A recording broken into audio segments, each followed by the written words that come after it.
Ora, eu disse aqui ainda há pouco que o sisudo, que quer tudo explicar e que se leva muito a sério, acaba descambando no vício da soberba, ou às vezes até esta sisudez dele é já um fruto da soberba.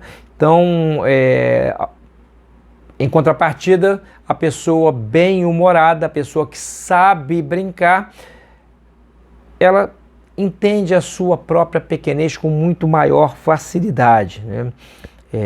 Os mal-humorados não só brigam, tendem a brigar muito com os outros, como acabam por brigar consigo mesmos e até com a própria realidade.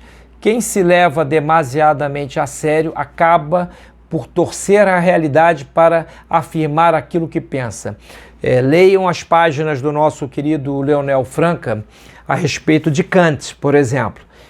O grande filósofo católico, sacerdote, Leonel Franca, nos fala como Kant, lá no seu seminário protestante, ainda jovem, ele mostrava-se um homem teimoso, tinha razão em tudo, não suportava nenhuma objeção, não, era um homem sem graça, literalmente.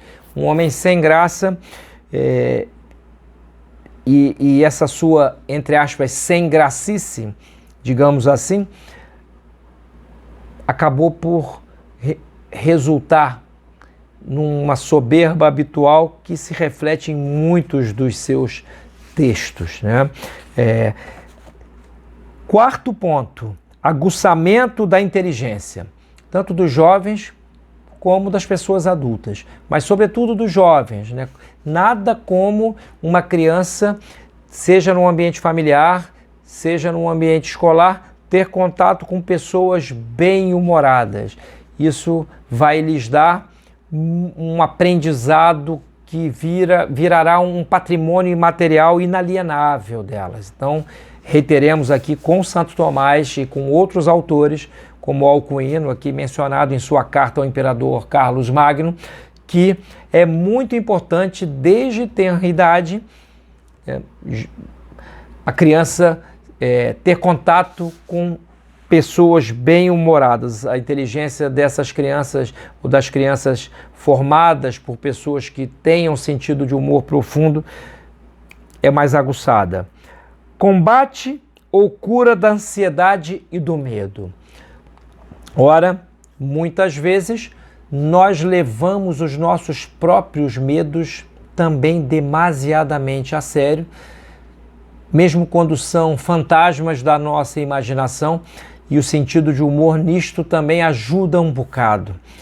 A pessoa que acha graça de muitas coisas, ela está com a alma destensionada e não agravada, ela não está naquele estado que eu citei aqui de aggravatio animi, que é um termo de que Santo Tomás se vale na Suma.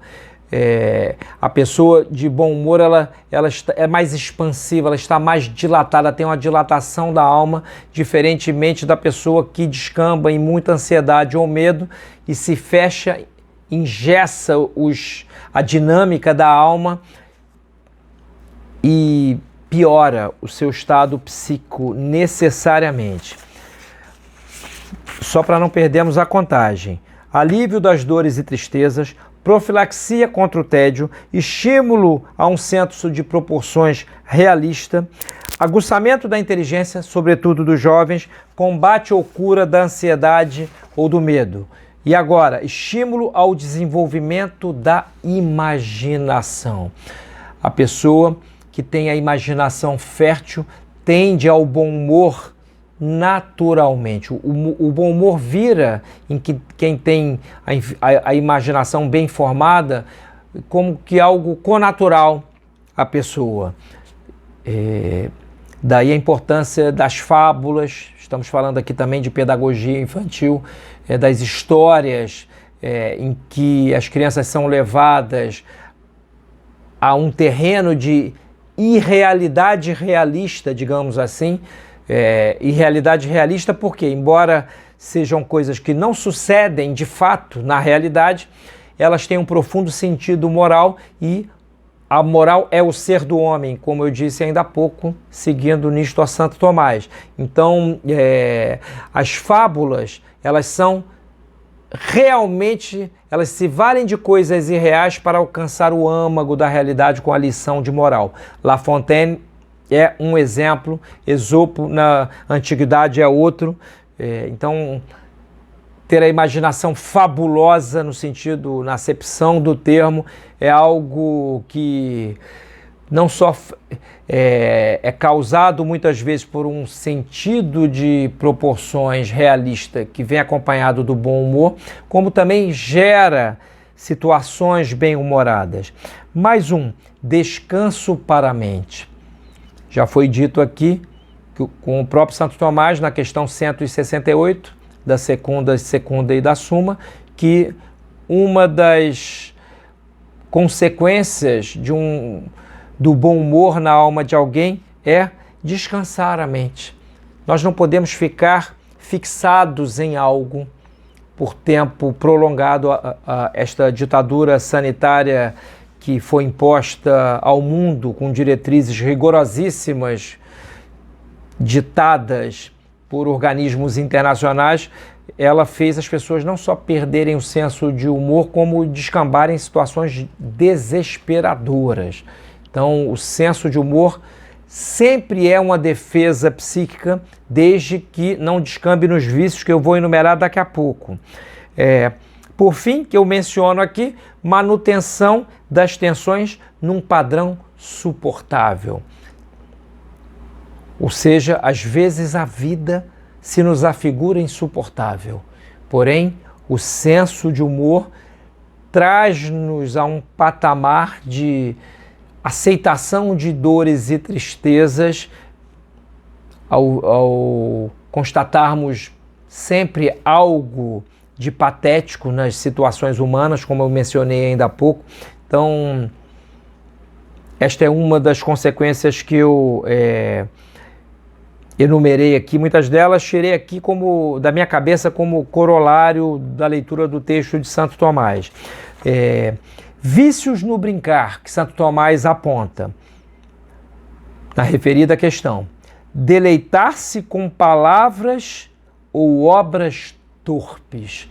Hoje em dia, infelizmente, isto é uma constatação que se impõe, nós vemos que as pessoas acham graça daquilo que humilha os outros, de todas as maneiras.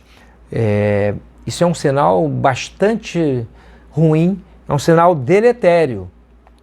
Nós poderíamos dizer: dizei-nos de que se riem as pessoas e nós diremos qual é o padrão de depravação a que chegaram. Então, um dos vícios no brincar é exatamente esse deleitar-se com palavras ou obras torpes. Outro, que Santo Tomás enumera com argúcia: evitar que se perca a virtude da sobriedade, que ela se perca por completo. Nada pior do que aquela pessoa que quer fazer graça a todo momento.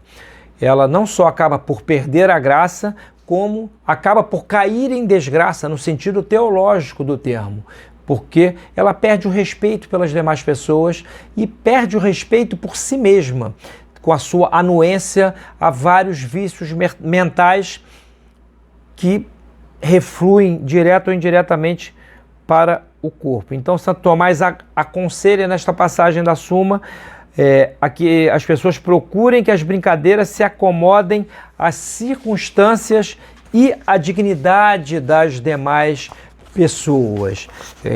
O equilíbrio.